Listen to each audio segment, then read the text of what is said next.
Welcome to the Tech Mobility Podcast, brought to you by Playbook Investors Network, your strategic partner for unstoppable growth. Visit pincommunity.org to get started. I'm Ken Chester. We got a lot ahead, as usual, so let's get started. On the docket, minivans are making a comeback. Will AI surpass the seatbelt in vehicle safety? And the trouble with elevators. To join the conversation, be it to ask a question, share an opinion, or even suggest a topic for future discussion, call or text the Tech Mobility Hotline. That number, 872-222-9793. Or you can email the show directly, talk@techmobility.show. I want to take a moment, because I need to do this every once in a while. We've got listeners that are new to the program. And to y'all that may be hearing my voice for the first time, welcome, and we're glad to have you. I want to take a minute and kind of explain what the Tech Mobility Show really is and why it's different. I am a curious sort. And if you've been following us for a while, if you've been regular listeners for a while, you know that I'm very eclectic because I talk about everything. I know that our tagline talks mainly about technology at the intersection of mobility and technology, and that's true. I talk about a lot of different transportation issues, and I talk a lot about technology. But it is even so much more. I reach out to find the information that I think, well, if it interests me, I hope it will interest you, about a wide variety of things. I've done everything from talk about walk scores to space hotels. We've talked together about personal privacy, license plate readers, and the right to be forgotten in Europe. We've talked about the growing industry of autonomous trucking. We've talked about hydrogen recharging stations. We've talked about all of this stuff, even down to heat islands and cities. We've talked about all sorts of things. Here's what I want you to know. I spend on average every single day, 2 hours every morning. I read eclectically everything from Astronomer magazine to white papers by McKinsey and a company. I read Progressive Railroading, Water World. I read T&D World, which is an electrical industry magazine. And then, of course, I read the financial pages. But what I'm looking for, what I'm digging for, even I read different news of the media industry topics, all of this stuff. I want to share with you information that you are not getting from the mainstream media. I want you to know. I want to equip you with information so you are more aware of the world around you and how it's changing and why it matters. I try to be fair. I try to give you the pros and cons. I mean, yes, I like EVs, but no, my experience with EVs hasn't been great, and I have shared that at length. I do believe that internal combustion engines are going to be around for a while. And when I mean that, I mean at least 15, 20 years. I don't think that EVs are the answer to everything. I think they have their place. I think they have their application, much the same way hydrogen does, much the same way fuel cell electrics do. They all have a place. But then again, we've talked about ammonia as a fuel. We've talked about commercial aircraft that are electric. We've talked about self-flying helicopters that are fully autonomous. We've talked about all of this on this program over the years. I'm in my 8th year doing this now, and I'm still as curious as ever with everything coming. What I try not to do, and I try, is not to bore you with the same topic week after week.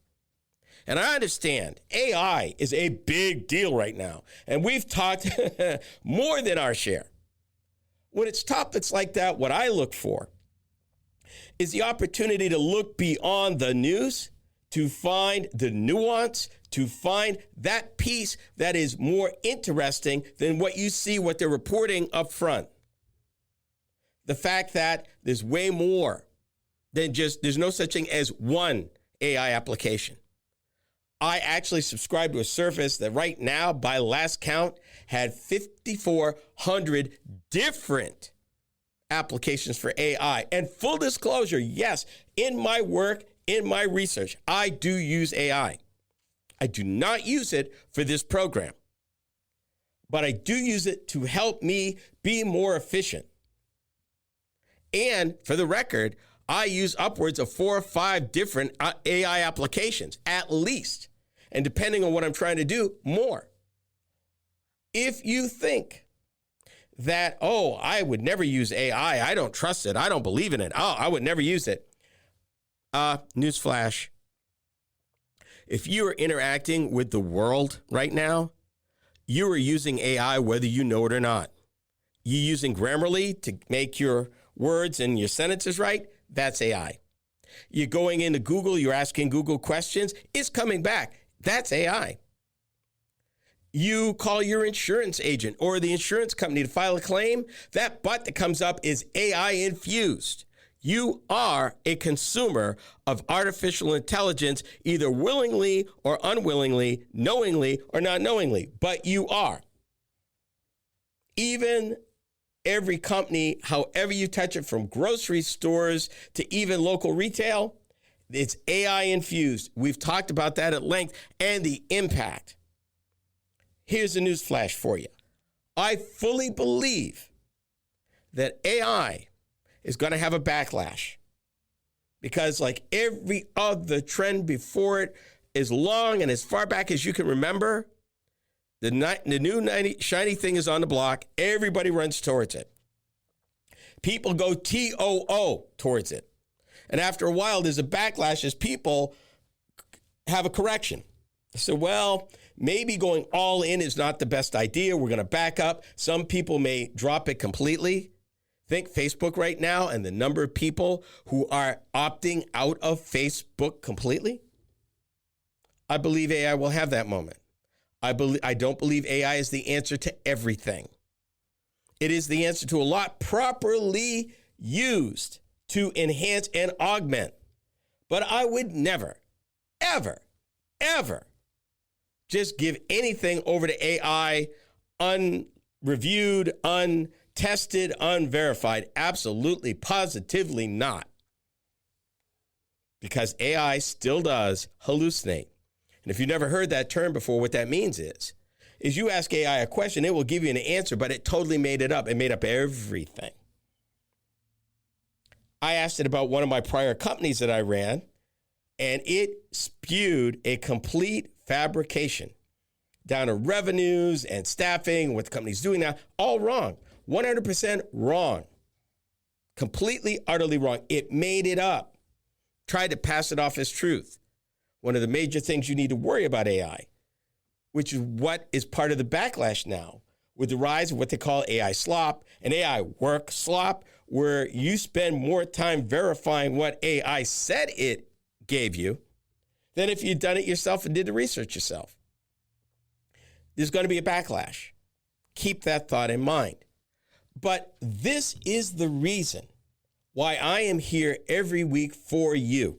I'm a curious soul. There's a lot going on. There's a lot of jargon being thrown around, and there's a lot of misinformation going forth. I'm going into the industry publications to tell you the real deal. I'm not reading general purpose newspapers and magazines alone. I'm digging way deeper than that. And that's important, because if I don't, then I can't bring you the fullness of what it means. And that's the goal here, not to overwhelm you with jargon and technological stuff, but to break it down in a way that you'll understand it better and that you walk away with a little bit more knowledge than you had before you started listening. That is my goal every single week for you, that somehow you're better educated. What's old is new again. This time it's the minivan. You are listening to the Tech Mobility Show.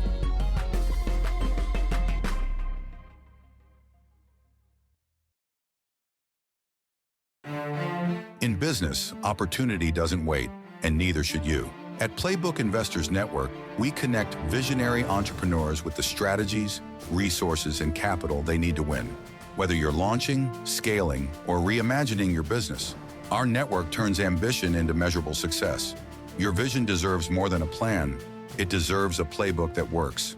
Playbook Investors Network, where bold ideas meet bold results. Visit pincommunity.org today.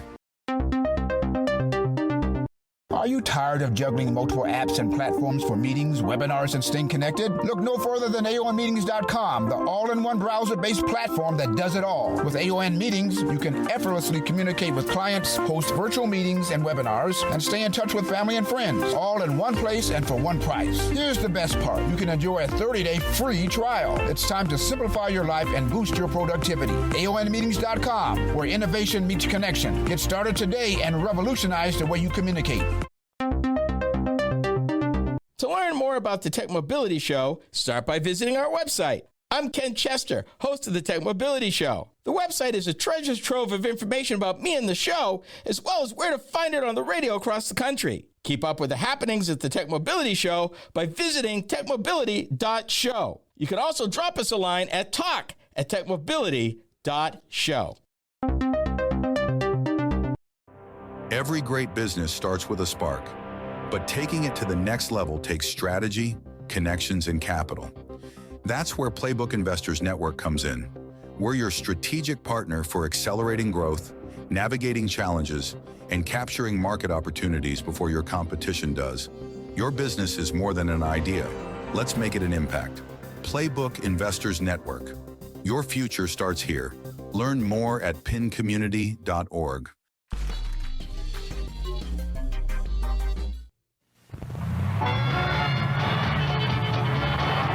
There are a lot of pickups sold in rugged places like this, most of them from two big companies. But there's another pickup. Like its big competitors, it has a smooth ride and easy handling, and a wide range of options, including rugged four-wheel drive to get through gravel, mud, slush, and snow. In fact, the only thing the other pickup doesn't have is a familiar name: International, the other pickup with optional four-wheel drive.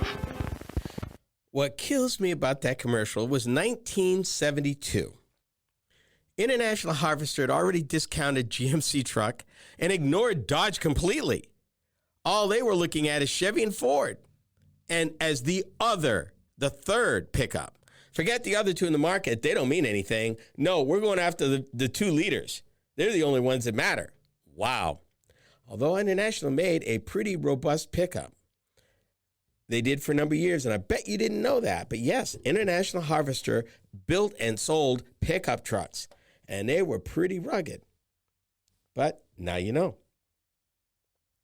The year was 1984, and the Chrysler Corporation rolled out a brand new concept. Nobody had ever seen anything like it. One that was in fact rejected by another one of the big three domestic automakers. They said they couldn't sell it. They didn't think it was viable. The 1984 Dodge Caravan Plymouth Voyager was based on the automaker's unremarkable front-wheel drive K-car platform.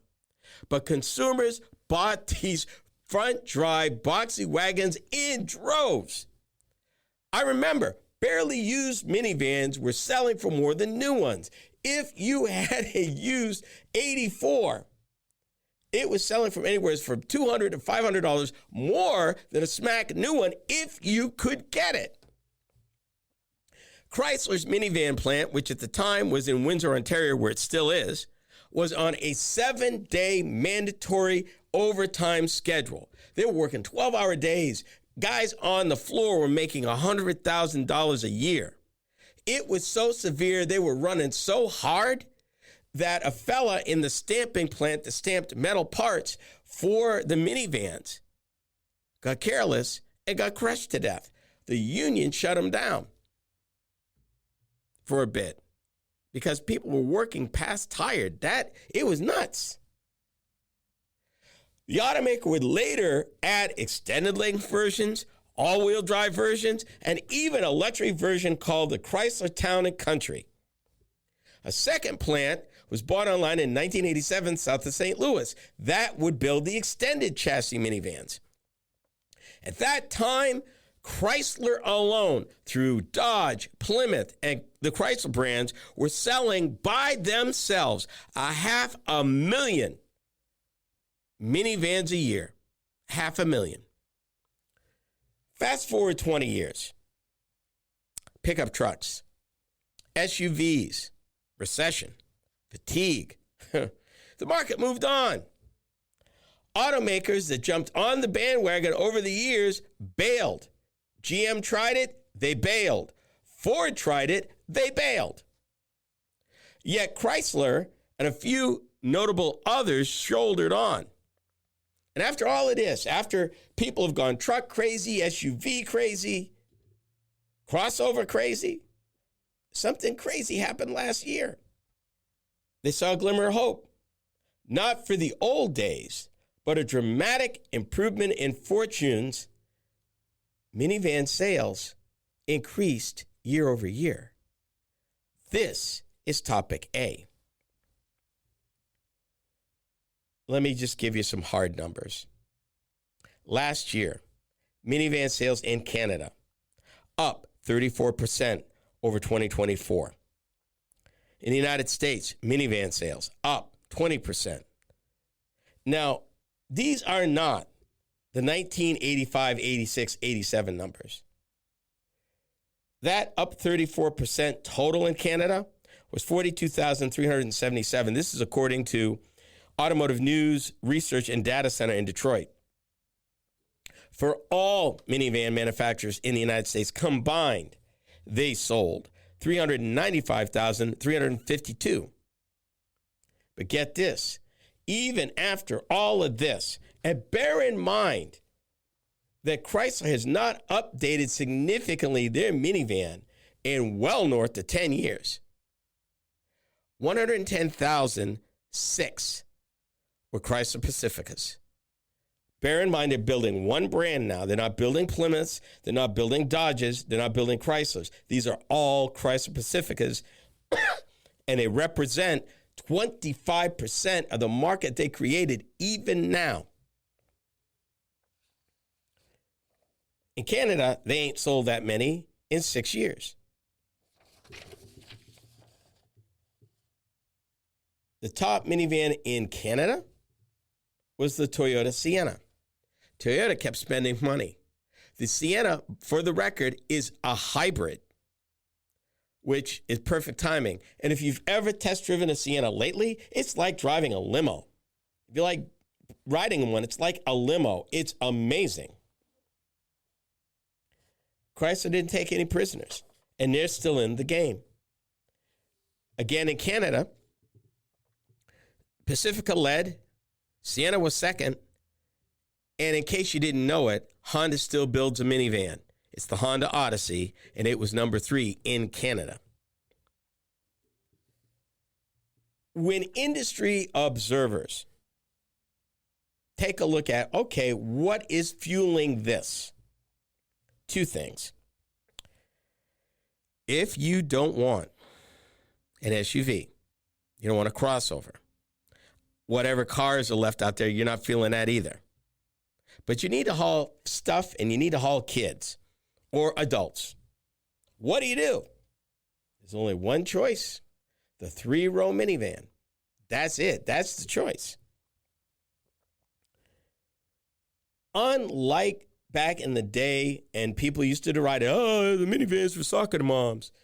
And the Gen Xers and the Gen Zers, oh, I would never drive what my mom had. And my wife actually owned 2 Dodge Grand Caravans in the 90s and early part of the 2000s. And when she got done, she said she'd never own another one. But our kids are grown, and we don't haul that many of the grandkids around. So we're fine. And my Equinox is just big enough. She needs something a little bigger. She drives that. What they are seeing now is a shift in demographics. It's the old folks. Believe it or not, the Gen Xers and folks, us boomers, we're in the grandparenting stage.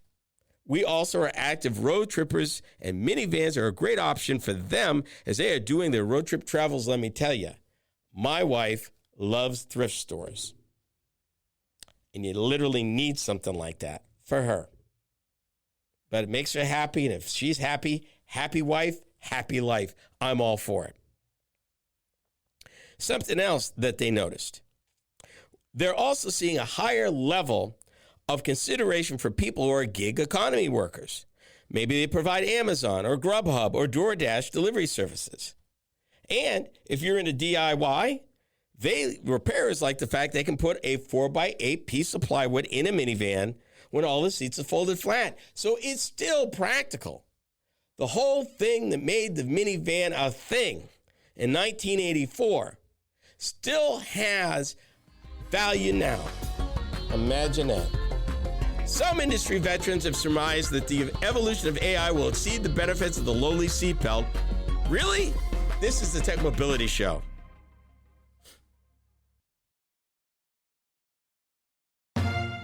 You've got the drive. You've got the vision. Now you need the right partner to make it happen. At Playbook Investors Network, we power ambitious leaders with the tools, insight, and investment connections to move faster, grow stronger, and lead markets. We're more than advisors. We're your co-pilots in success. Because in business, standing still is not an option. Playbook Investors Network, fueling ambition, delivering results. Visit pincommunity.org. Did you know that Tech Mobility has a YouTube channel? Hi, I'm Ken Chester, host of the Tech Mobility Show. Each week, I upload a few short videos of some of the hot topics that I cover during my weekly radio program. I've designed these videos to be informative and entertaining. It's another way to keep up on current mobility and technology news and information. Be sure to watch, like, and subscribe to my channel. That's the Tech Mobility Show on YouTube. Check it out.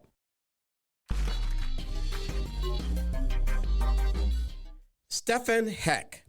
He's the founder and CEO of a company called Natto, a company started in 2015 that has built an AI-powered safety system for commercial fleets. Their system monitors drivers and roads to protect and help prevent crashes. Heck believes that AI is transforming safety systems, driving behavior, and the future of mobility and insurance. In a nutshell, he believes that the full impact of AI will rival the dawn of the seatbelt age of passenger cars. That's a tall order, and you know me, I got questions. This is Topic B. How do I say this gently? AI has a lot of potential. Indeed, properly used, I think it can augment a lot of what human beings do. However, I am in strong disagreement that it can replace what humans do. I've mentioned earlier about its ability to hallucinate, the fact you have to verify, the fact that it'll go off on a tangent. If you keep it on a tight leash, if there's a human in the loop, then it doesn't get to wander so far. But Stefan Heck says that AI will be able to reduce vehicle collisions by 90%, outperforming the seatbelt in terms of reducing fatalities and serious injuries. Let me stop right there. Go back about 5 or 6 years. At that time, autonomous vehicles were the rage, even more than electric vehicles. Autonomous. That's all you heard. Companies were right around the corner, and they said, when all this is implemented, it's going to cut fatalities and injuries by 80 to 90%. That's what they said. Volvo even went as far to announce to the world, they said 6 years ago, by 2020, no one will die in our cars. That's a pretty tall order. A very tall order.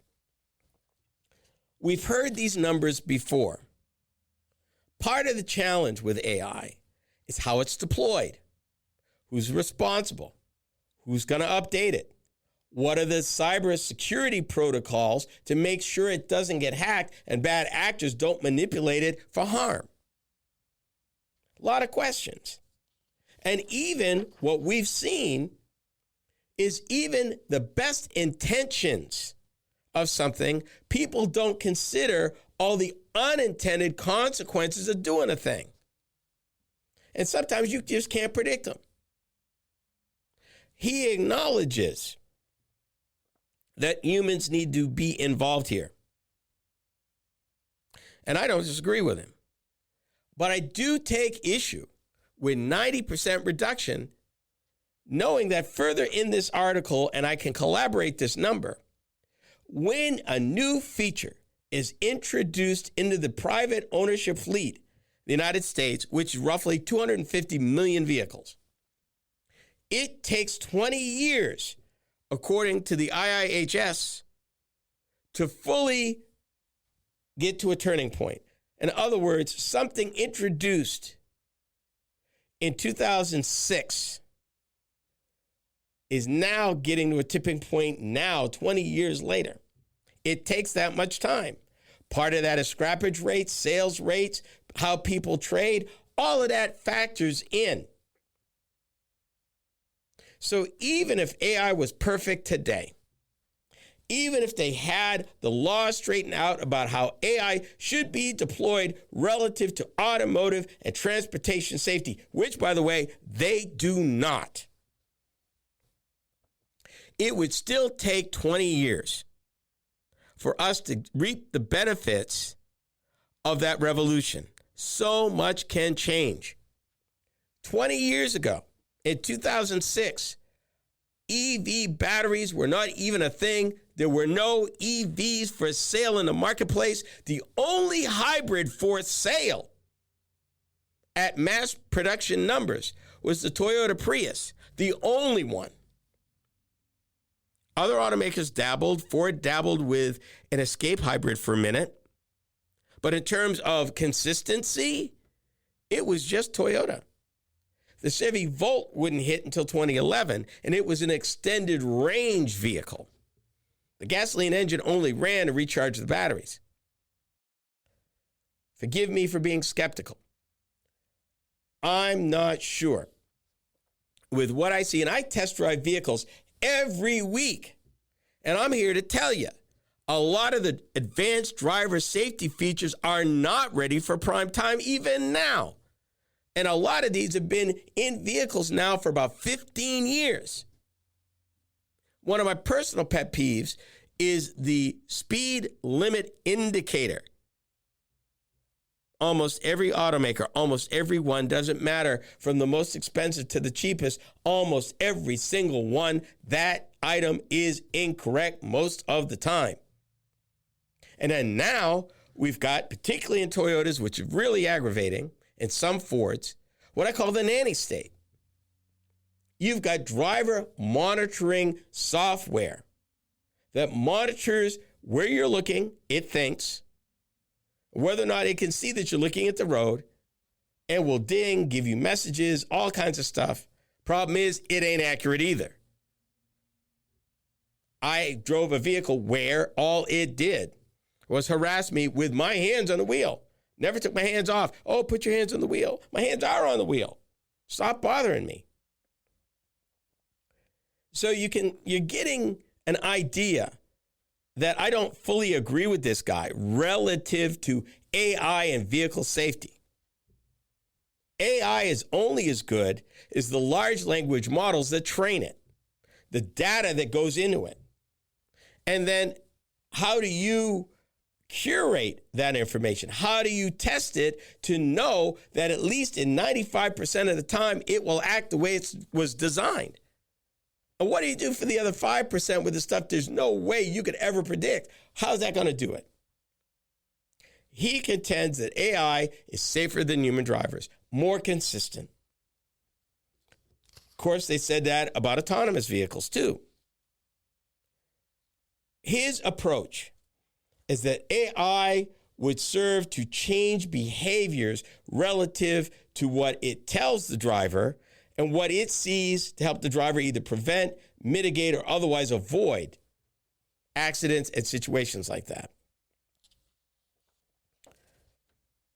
But I don't know. when the seatbelt was introduced in the 1950s, that 3-point seatbelt in the front seat of a car resulted in an overall fatality reduction of 45%, and they feel that AI will be double that. I don't know. I've seen a lot of stuff. I'm not yet convinced that it is even close ready to prime time. And even if it is, still 20 years before it gets to a tipping point in our national privately owned fleet. I'm not voting for it, and I'm really not a fan. They're going to have to come a lot further for me to be convinced. And right now, between autonomous vehicles, advanced driver safety systems, we got a ways to go, folks. We still have a ways to go. The cost to install an elevator in North America is 3 to 4 times higher than in peer countries. The trouble with elevators is next. We are the Tech Mobility Show. Are you tired of juggling multiple apps and platforms for meetings, webinars, and staying connected? Look no further than aonmeetings.com, the all-in-one browser-based platform that does it all. With AON Meetings, you can effortlessly communicate with clients, host virtual meetings and webinars, and stay in touch with family and friends, all in one place and for one price. Here's the best part. You can enjoy a 30-day free trial. It's time to simplify your life and boost your productivity. aonmeetings.com, where innovation meets connection. Get started today and revolutionize the way you communicate. To learn more about the Tech Mobility Show, start by visiting our website. Hi, I'm Ken Chester, host of the Tech Mobility Show. The website is a treasure trove of information about me and the show, as well as where to find it on the radio across the country. Keep up with the happenings at the Tech Mobility Show by visiting techmobility.show. That's techmobility.show. You can also drop us a line at talk@techmobility.show.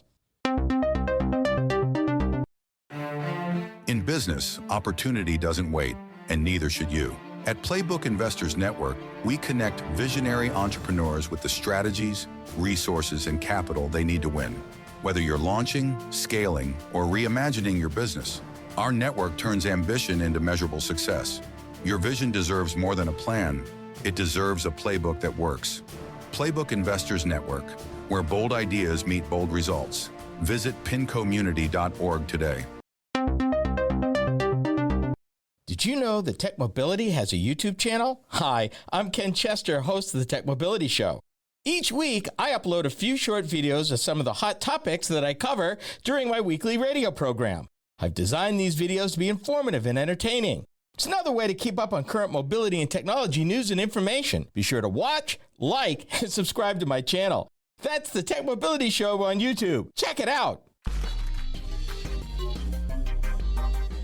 According to a report by Stephen Smith of the Center for Building in North America, elevator purchase and installation costs in North America are 3 to 4 times higher than in peer countries. The result is a scarcity of elevators in smaller, mid-rise buildings, hindering the accessibility and driving up construction costs. Yikes. This is Topic C. This report was issued in May of 2024. And they talked about why this is predominantly. That these prices are driven because it creates a scarcity of elevators, hindering accessibility, driving up construction costs, but key factors include the uniquely large cabin size regulations, we'll talk about that in a minute, specialized labor markets, and fragmented technical codes. The United States and Canada represent just 5% of the elevator market in the world, 5%. Do you realize that there is a standard code for North America and a separate code for the rest of the world? If you're an elevator company, are you going to spend money, talent, and time to meet a market that is only 5% and spend the thousands, if not maybe millions of dollars? Not to break into it. Let me give you the key findings, and then we'll get into this a little bit more. high cost, low supply. If you're in a multi-residential unit, typically if it's a building with less than 50 apartments, there won't be an elevator in it. Regulatory barriers. North American codes often require larger cabin sizes specifically to fit a 7-foot stretcher and for the ability of somebody in a wheelchair to turn around in the elevator, meaning that these elevators have to be larger. That increased construction costs. Labor and market issues. A highly specialized insular market for elevator technicians and a lack of international standardization contribute to the crisis. Let me jump. I'm going to put a pin in that. I want to jump forward a little bit. There are 4 elevator companies in North America: Otis, Schindler, ThyssenKrupp, and Cone. Because of all of the stuff going on, let me start with the union. Elevator technicians are heavily unionized. The International Union of Elevator Constructors is one of the most powerful construction unions in North America, and it resists trends like pre-assembly, prefabrication, creating more work and causing tightening in the labor market. In contrast, many high-income countries across Europe have government-sponsored schools of technical education that provide a steady supply of elevator workers. What does that mean? It means that in the United States, the union handles recruitment into the industry and makes a strong and successful effort to limit entry into the field and limit the ability of firms to use technology and factory production to streamline the installation and maintenance of elevators in North America. The result? Higher compensation, more work for citizens, little opportunity for immigrants, and less efficient work overall, contributing to high final costs. The labor shortage is, paradoxically, somewhat of a reinforcing mechanism, strengthening the hand of the union at the bargaining table to create more work through prohibitions on efficiencies in the installation process in particular. The big 4 elevator companies I just mentioned, they have no reason to advocate for big changes in the market. They actually have incentives to advocate for more rules. Why? They're the only 4. They set the prices. They control the supply. I happen to live in a building that has an elevator. When that elevator went out, it took 6 weeks to get a repairman out. 6 weeks. In little old Altoona, Iowa, in an elevator that's only 6 years old. It took 6 weeks to get a repairman out there. In Europe, where they don't have these standards, they do have standards, by the way. I mean, they're not just billing willy-nilly, but the elevators aren't as big. There's way more competition. There are more elevator companies. There's more technicians, meaning the chances of you being able to find an elevator in a smaller dwelling in Europe is more likely. And here's the irony. The building that we live in, my wife and I picked that building because it had an elevator. My wife and stairs, not so much. The fact we had an elevator gave me 2 things. One, I'm nervous about being on the first floor anyway. So being 1 floor up gives me some safety that makes me comfortable. Having an elevator means that my wife doesn't have to climb the stairs, which made it a done deal for us. But imagine in some of these others, when I was a kid, my grandparents lived on the 4th floor. It was a 4th floor walk up. And those are some long flights of stairs. 4 stories high. You walked all 4 stories. Well, if you're a kid or 8 or 9, it's no big deal. I'm not so sure I'd be willing to do it now. Didn't know why. Now I know why. That building should have had an elevator, but it didn't. The global trend in elevator regulation has been for countries outside of Europe to adopt European elevator safety norms, a trend which North America has so far resisted. Here's the irony. There are not significant differences between the European and North American elevator safety rules, But the mere existence of separate codes and standards, which are not interchangeable when it comes to manufacturer certification, drives up costs. The cost consequences of these variations in codes and standards come in two forms: costs driven by different certification processes and separate markets for parts, and costs driven by actual differences in products. Basically, it is cheaper to have the elevator company that installed it repair it because of the differences. There's no motivation for these companies to be more efficient. There's no motivation for the union to increase the number of technicians available. They get paid by artificially holding up prices in repair, installation. So it's sort of a racket between the union and the companies.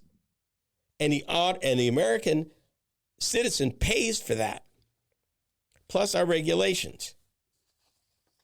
Because no one's going to chase 5% market when you can get the other 95% as a medium-sized company. You're going to try to break this monopoly? You ain't got the money, you ain't got the time, and you ain't got the reward for it because the market just ain't there.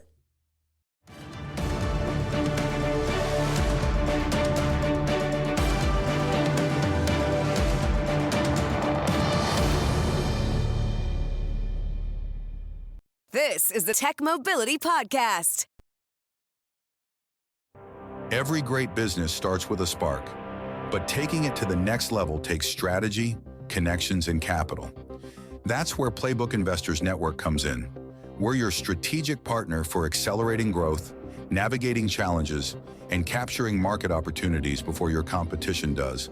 Your business is more than an idea. Let's make it an impact. Playbook Investors Network. Your future starts here. Learn more at pincommunity.org. To learn more about the Tech Mobility Show, start by visiting our website. I'm Ken Chester, host of the Tech Mobility Show. The website is a treasure trove of information about me and the show, as well as where to find it on the radio across the country. Keep up with the happenings at the Tech Mobility Show by visiting techmobility.show. You can also drop us a line at talk@techmobility.show.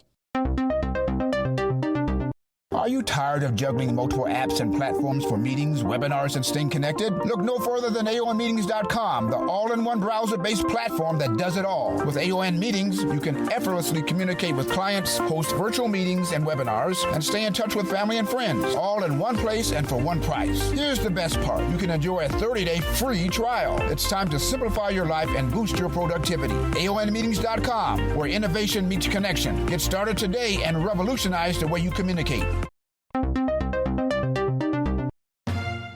You've got the drive. You've got the vision. Now you need the right partner to make it happen. At Playbook Investors Network, we power ambitious leaders with the tools, insight, and investment connections to move faster, grow stronger, and lead markets. We're more than advisors. We're your co-pilots in success. Because in business, standing still is not an option. Playbook Investors Network, fueling ambition, delivering results. Visit pincommunity.org.